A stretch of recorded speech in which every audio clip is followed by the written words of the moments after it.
The time is 9:23 a.m.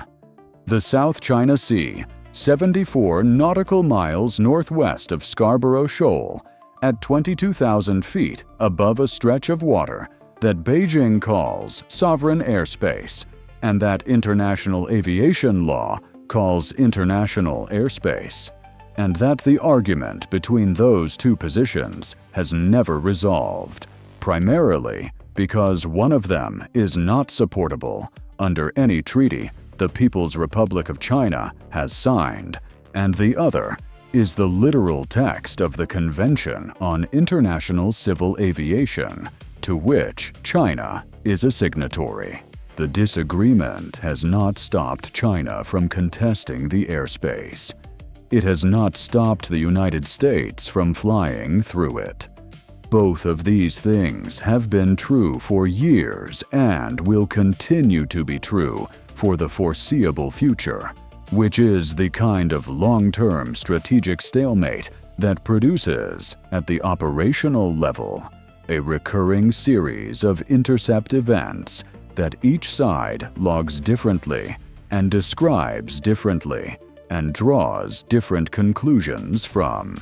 This morning's entry in that series begins with a P-8A Poseidon maritime patrol aircraft, tail number logging under the mission designation that will appear in this morning's intelligence product, flying at 22,000 feet on a standard maritime surveillance track that takes it across the South China Sea on a route that US Pacific Fleet conducts regularly, that the PLAAF contests regularly, and that produces, with the reliability of a commuter train schedule, a Chinese intercept response roughly 40 to 60 minutes after the P-8A enters the contested zone.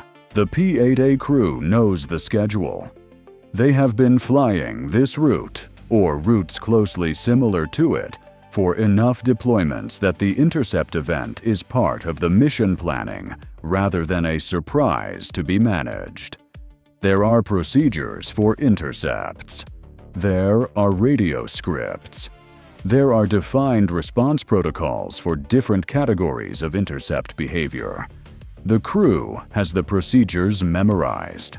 The mission commander, in the left seat, has run these intercepts often enough that the specific shape of the Chinese response, the radar sweeps, the closure rate, the aggressive positioning that has become the PLAAF's preferred aesthetic for these encounters, is as familiar as weather. What the P-8A crew does not know, because nobody has told them, and operational security is what it is that two F-22A Raptors from the 3rd Wing at Elmendorf Air Force Base, currently deployed to Kadena Air Base in Okinawa, have been in the P-8A's airspace since 8:47 a.m.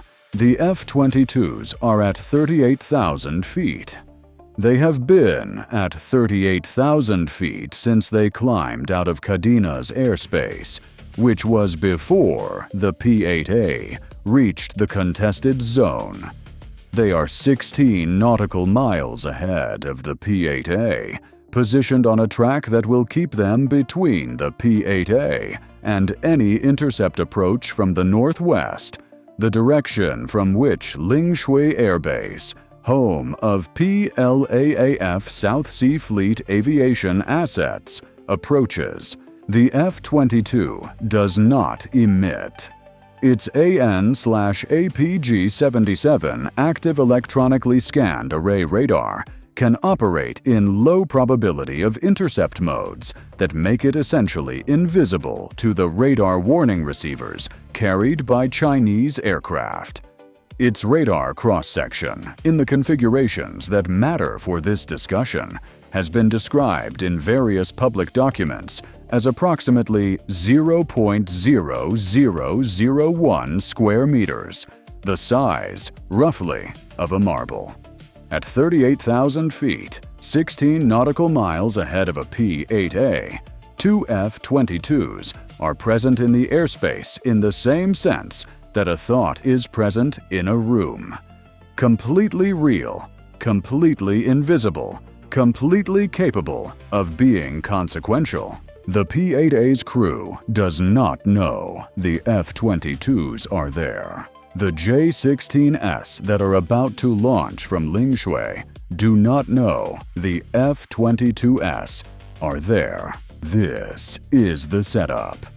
The rest of the story is the punchline. At 9:31 a.m., the E-2D Advanced Hawkeye, operating at altitude 180 miles to the southeast, providing airborne early warning coverage for the entire operational area, picked up 2 new contacts lifting off from Lingshui Air Base on Hainan Island, bearing 294 degrees from the P-8A's current position, range 186 nautical miles, climbing through 8,000 feet, heading 123 degrees. 123 degrees, extended toward its logical destination, reaches the P-8A's current position in approximately 22 minutes at the J-16's cruise speed.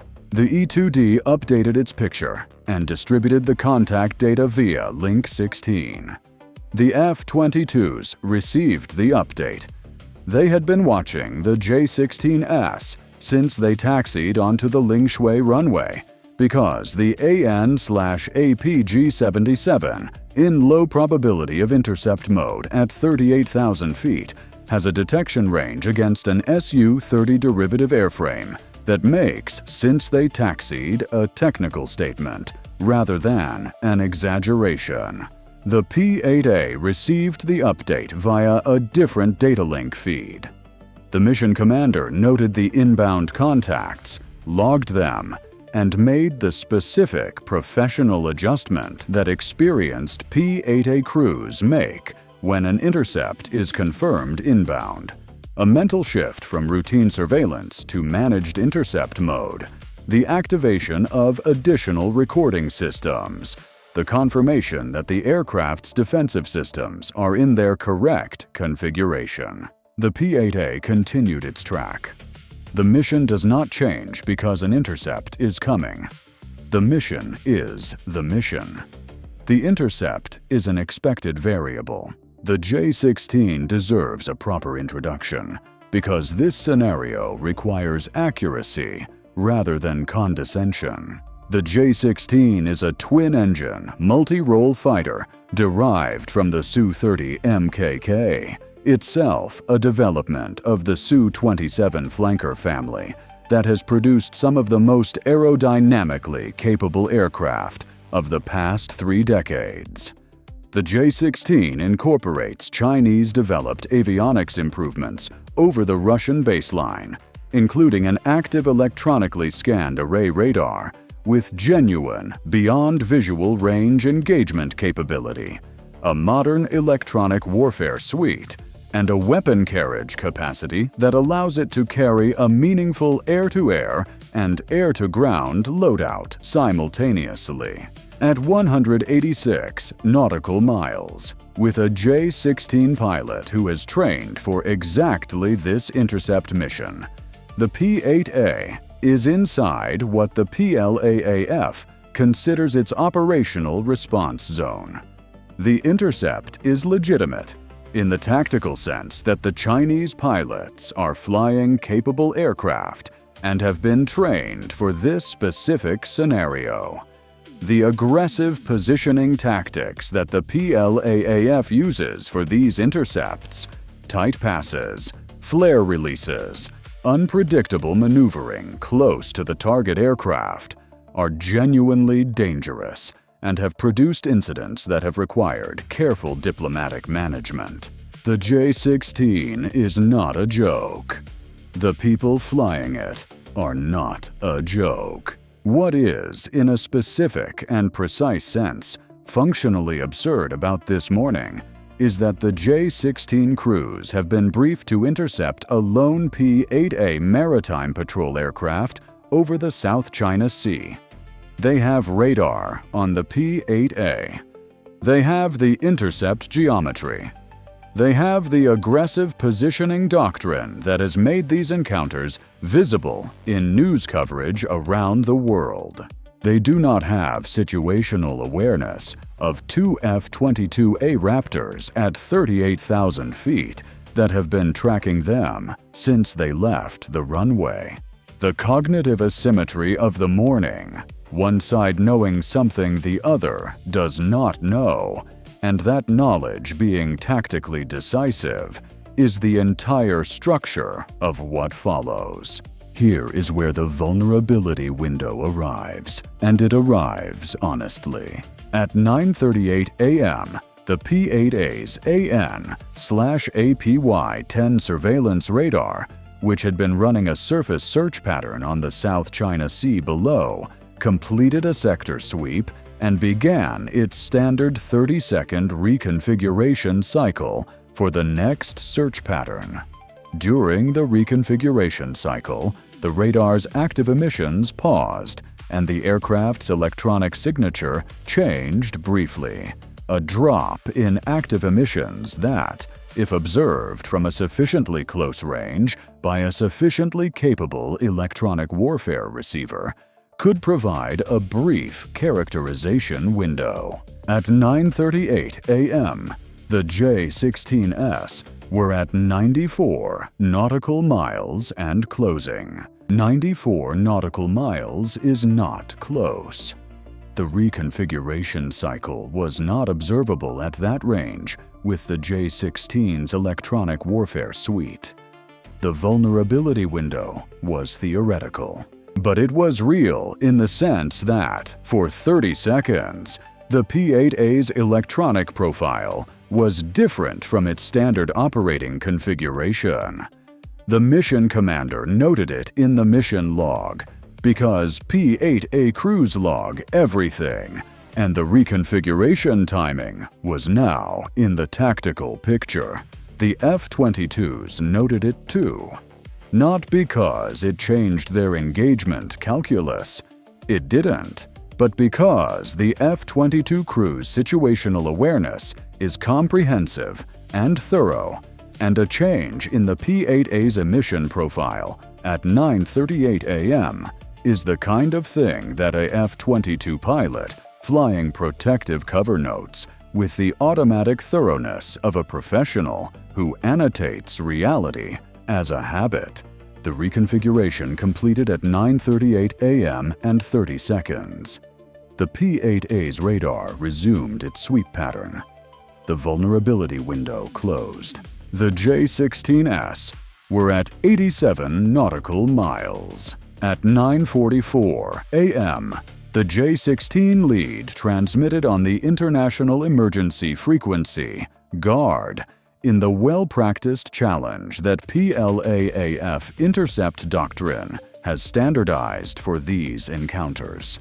Unidentified aircraft, you are entering Chinese military airspace. This is a serious violation of Chinese sovereignty. Turn immediately to course 090 and depart the area. Failure to comply will require us to take necessary measures. The P-8A mission commander responded on the same frequency, in the same flat, professional tone that U.S. aircrews use for these encounters, which is the tone of someone who has given this exact answer before and expects to give it again. PLAAF aircraft. This is a United States military aircraft conducting lawful operations in international airspace in accordance with international law. We do not recognize China's claim to this airspace as sovereign. We will maintain our course and altitude. The response was logged, time-stamped, and would appear verbatim in the mission report. The J-16 lead acknowledged with silence, which is the standard response to the standard answer, and the two aircraft continued their closure at 540 knots combined approach speed. The F-22s, at 38,000 feet, continued their silent, invisible escort. Their mission at this point was straightforward: observe, record, and be present. Not to intervene in a routine intercept. Not to challenge the J-16 CES unless the intercept crossed into defined hostile action. To be there, knowing, recording, and invisible. At 9:47 a.m., the J-16 US reached visual range of the P-8A at approximately 8 nautical miles. The lead J-16 descended from its cruise altitude to match the P-8A's flight level, the standard intercept procedure, and positioned itself off the P-8A's left wing at approximately 100 meters. 100 meters in the air is very close. The P-8A's crew could see the J-16 pilot through the canopy. They noted the aircraft configuration, external fuel tanks, the wing hardpoints configured with what appeared to be PL-15 beyond visual range missiles on the inboard stations, PL-10 short-range missiles on the outboard stations, a combat-loaded intercept. The configuration was logged. The F-22 wingman from 38,000 feet and 12 nautical miles had the same picture with considerably better sensor resolution. The missile configurations were logged.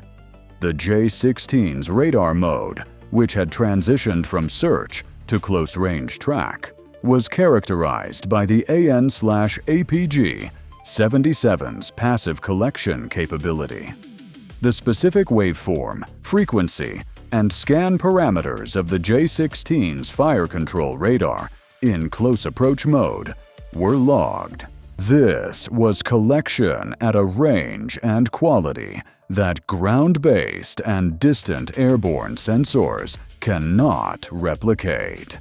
The J-16 was offering its close-range electronic signature to the F-22 sensors without knowing the F-22 was collecting it.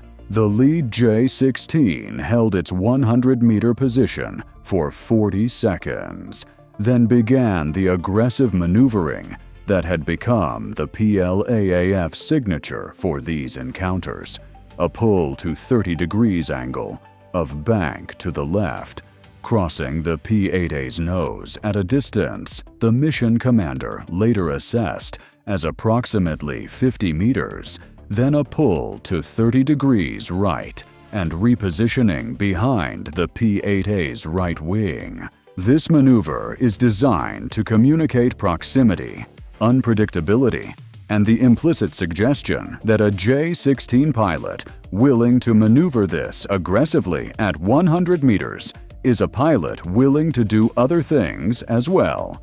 It is, as signaling goes, unambiguous. It is also, as flying goes, genuinely dangerous, not because the J-16 pilot is incompetent, but because the margins at 100 meters are small and aerodynamic interactions between large aircraft at close range are not entirely predictable. The P-8A mission commander held course and altitude.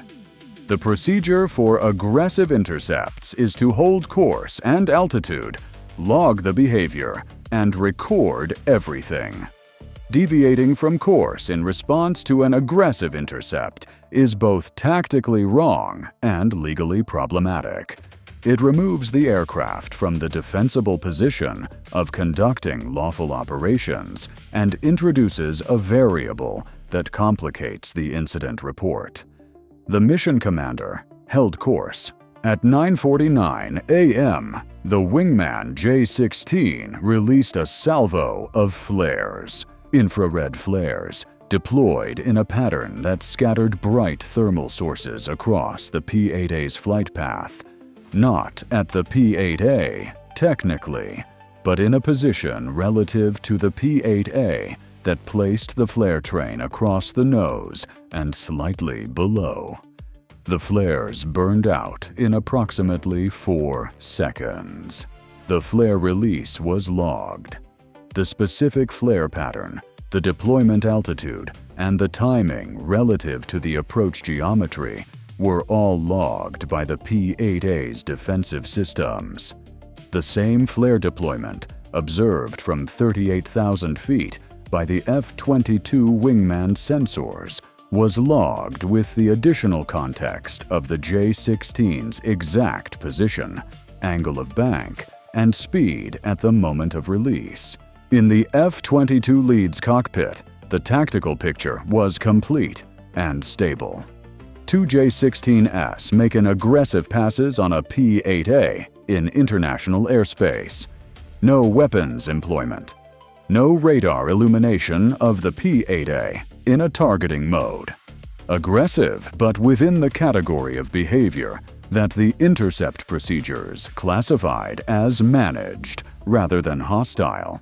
The F-22 lead made a note in his mission log at 9:49 a.m. Flare deployment observed. No change in assessment. The note was 11 words. The 11 words represented a decision that the intercept had not crossed a threshold that required a change in the F-22's role from observer to participant. The F-22 lead then did something that was not in the written procedure, but was entirely consistent with the spirit of the morning's mission design. He turned on his AN/APG-77's identification friend or foe interrogation mode, a brief 3-second pulse at a frequency and power level specifically calculated to be detectable by the J-16's radar warning receivers at the current range, 3 seconds. A ping, the electronic equivalent of clearing your throat. The J-16 lead's radar warning receiver noted the interrogation. The J-16's electronic warfare officer, in the rear seat of the two-seat configuration, processed the return. The frequency was consistent with an AN/APG-77. The power level was consistent with a close-range source. The bearing of the interrogation was from above and slightly ahead. There was nothing visible at that bearing. The J-16's radar showed nothing. The J-16's visual scan showed nothing. But the radar warning receiver had logged an AN/APG-77 interrogation from a position where there was nothing. The EWO in the rear seat of the J-16 lead processed this information for a moment, then transmitted to the lead pilot on the intercom. What he said is not available in any public record, but the behavioral response to it is, at 9:51 a.m., the J-16 lead broke off its 100-meter station and climbed to 30,000 feet, pulling away from the P-8A with a rate of climb that suggested urgency. The wingman followed within 15 seconds. At 9:51 a.m. and 40 seconds, the J-16 lead transmitted on guard frequency. Unidentified aircraft, identify yourself. There was no response. The F-22s do not identify themselves on guard frequency to J-16 over the South China Sea. That is not what F-22s do. The J-16s began an active radar search pattern, their Type 1475 AESA radar, sweeping the airspace around them in the expanded coverage mode, used when a pilot knows there is something in the area and cannot find it. The F-22's radar warning receivers noted the search pattern, frequency, scan rate, and the specific expanded coverage waveform, and logged it for collection. The J-16s searched for 3 minutes and 40 seconds. They found nothing. The AN/APG-77's low probability of intercept mode had resumed immediately after the 3-second interrogation and left no persistent detectable signature. At 9:55 a.m., The J-16 lead transmitted on guard frequency again. The transmission consisted of a position query to the Lingshui approach control, requesting updated airspace picture. Lingshui Control had no picture of any additional contacts. Their ground-based radar coverage showed the P-8A and the two J-16s. Nothing else. The J-16s searched for an additional 90 seconds, found nothing, and at 9:56 a.m. turned northwest toward Lingshui at maximum cruise speed. The departure was not gradual and professional, of the kind that the Type 052D had executed in the Taiwan Strait. It was rapid. The J-16s were covering approximately 500 knots toward home, which is the aviation equivalent of walking quickly in a direction away from something you cannot see, but know is there. The P-8A mission commander watched the J-16s radar tracks accelerate northwest on his tactical display. He noted the departure time. He noted the final bearing and speed. He made a note in the mission log that read, in its entirety, "Intercept terminated at 9:56 a.m. PLAAF aircraft departed northwest at high speed following unknown event." He did not know about the 3-second IFF interrogation. He did not know about the F-22s. He knew that the J-16s had been making aggressive passes and had then left rapidly, and that whatever had changed their assessment was not visible from the P-8A's sensor suite. The mission commander returned his attention to the AN/APY-10 surface search pattern, which was continuing normally, and continued his track across the South China Sea. Now, the intelligence picture, which was rich. The F-22's collection from the 32-minute engagement covered the J-16 in 3 distinct operational phases: transit approach, close intercept maneuvering, and active radar search.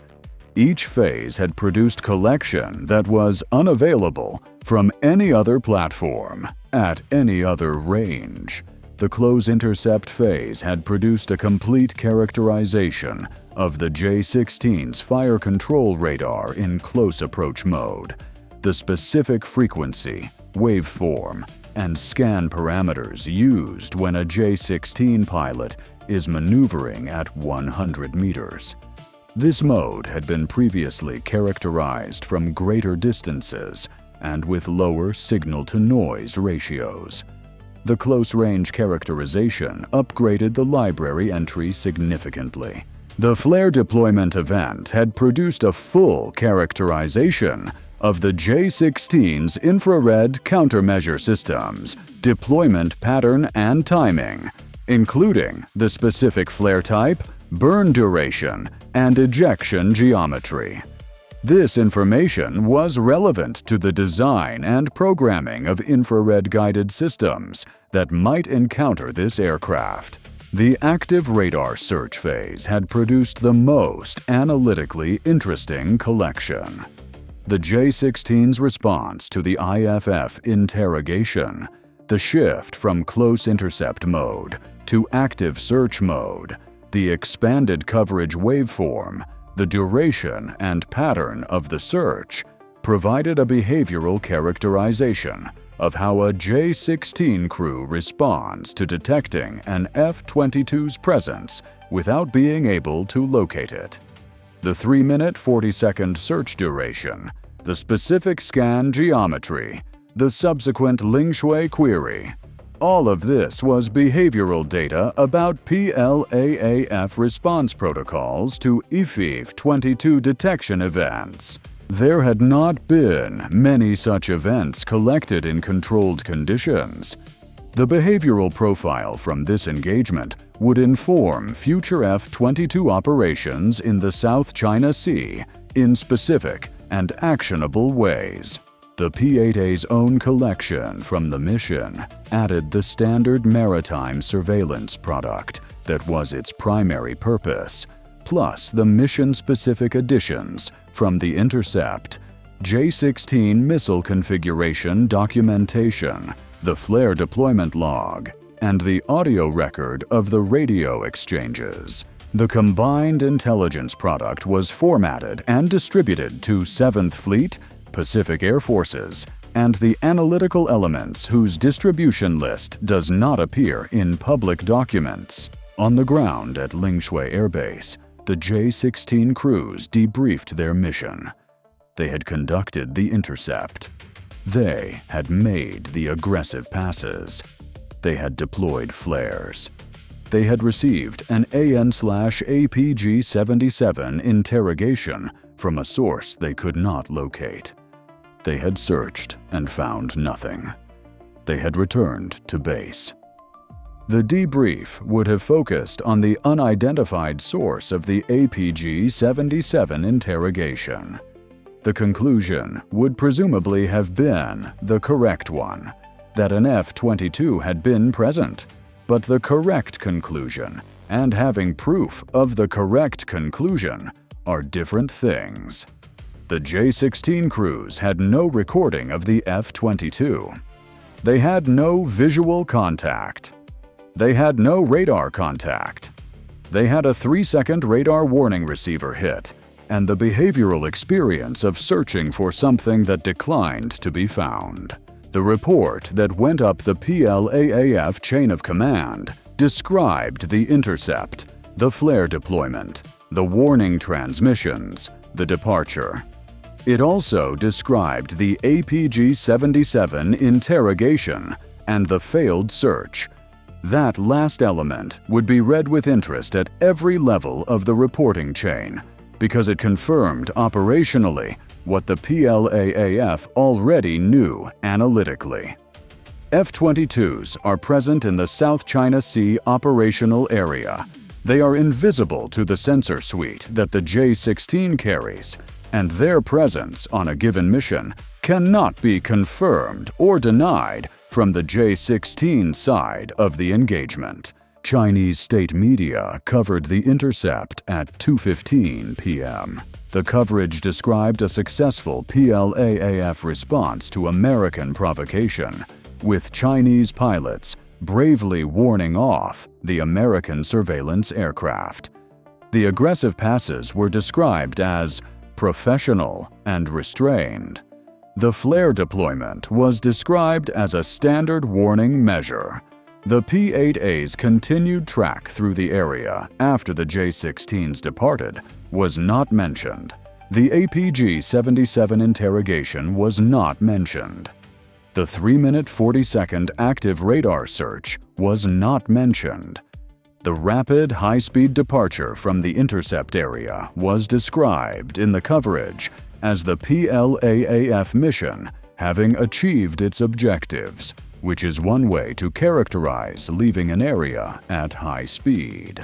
The footage accompanying the coverage showed the J-16s at altitude, flying in formation, with the South China Sea visible below. It was compelling footage. The J-16 is a photogenic aircraft. It looked capable, which it is. The F-22s, which had been 16 nautical miles ahead and 16,000 feet above the P-8A throughout the engagement, and had been collecting every emission from both Chinese aircraft since they left the runway at Lingshui, did not appear in the footage. They were there. They had been there the whole time. The collection was already in transit to the people who needed it. The P-8A completed its track, turned southeast, and began its transit back to Kadena. The mission log recorded a completed surveillance track, one intercept event, and the notation about the unknown event at 9:51 a.m. that had preceded the J-16 departure. The F-22s recovered at Kadena 40 minutes after the P-8A. The F-22 lead's mission log was 16 pages long. The P-8A mission commanders was 9. The difference was the 32-minute collection package from a range and perspective that the P-8A cannot replicate. The J-16s were impressive aircraft flown by trained and capable pilots who had conducted their intercept mission with professional aggression and had found, at 9:51 a.m., that something in their airspace had known they were coming before they arrived. The 3-second pulse that told them this had cost nothing. The knowledge it produced was considerable. The South China Sea continued doing what the South China Sea does, producing data, generating incidents, and adding entries to filing systems that grow fuller every time a P-8A completes a track and 2 F-22s come home with 16 pages of mission log. The PLAAF will launch J-16s the next time. The F-22s will be there first. Bye for now.